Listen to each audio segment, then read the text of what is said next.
জুলাই গণ অভ্যুত্থানের শেখ হাসিনা এবং আওয়ামী লীগ এবং তৎকালীন সরকারের যে নৃশংসতা ছাত্র জনতার উপর হয়েছিল, গণ অভ্যুত্থান পরবর্তী অন্তর্বর্তী সরকার গঠিত হওয়ার পরে আমাদের প্রথম দাবি ছিল এই বিচার প্রক্রিয়া যাতে যথাসময়ে এবং সুষ্ঠুভাবে সম্পাদিত হয়, এবং আমরা আশা করছি যে দ্রুত সময়ের মধ্যেই আমরা ন্যায় বিচার পাব।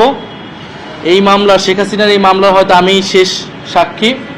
আমার স্বাক্ষর নেওয়ার পরেই এই মামলাটা রায়ের দিকে যাবে। তবে শুধু এই একটি মামলাই নয়, এটা হয়তো রাজনৈতিকভাবে আমরা একটা ন্যায় বিচার পাবো, কিন্তু সারা দেশে যেই গণহত্যা এবং নির্যাতন, নিপীড়ন, গ্রেফতার, গুম, খুন সংঘটিত হয়েছিল, তার কিন্তু আরও অনেক মামলা রয়েছে। ফলে এই বিচার প্রক্রিয়া কিন্তু একটা দীর্ঘ সময় ধরে আসলে চলবে তার প্রক্রিয়া অনুযায়ী।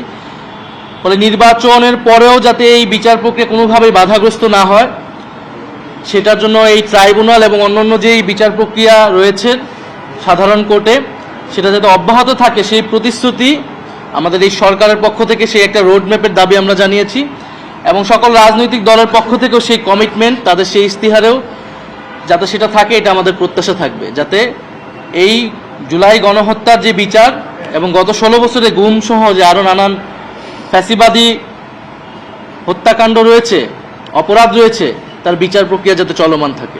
এখন পর্যন্ত আমরা সন্তুষ্ট যে বিচার প্রক্রিয়া চলমান আছে এবং রায়ের দিকেই দ্রুত সময়ের মধ্যে যাবে।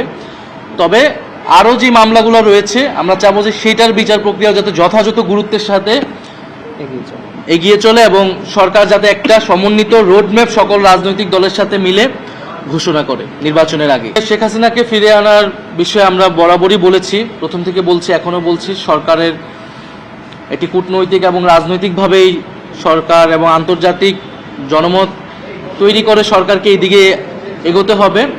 এবং এই মামলার যদি রায় হয়ে যায়, তারপরে আসলে আর কোনো অপশন থাকবে না, তাকে ফিরিয়ে এনে শাস্তি প্রদান করাই এই সরকার এবং যে কোনো সরকারের জন্য এটা একটা নৈতিক এবং আইনি দায়িত্ব থাকবে। আমরা আশা করব যে এই সরকার সেই দায়িত্ব যথাযথভাবে পালন করবে।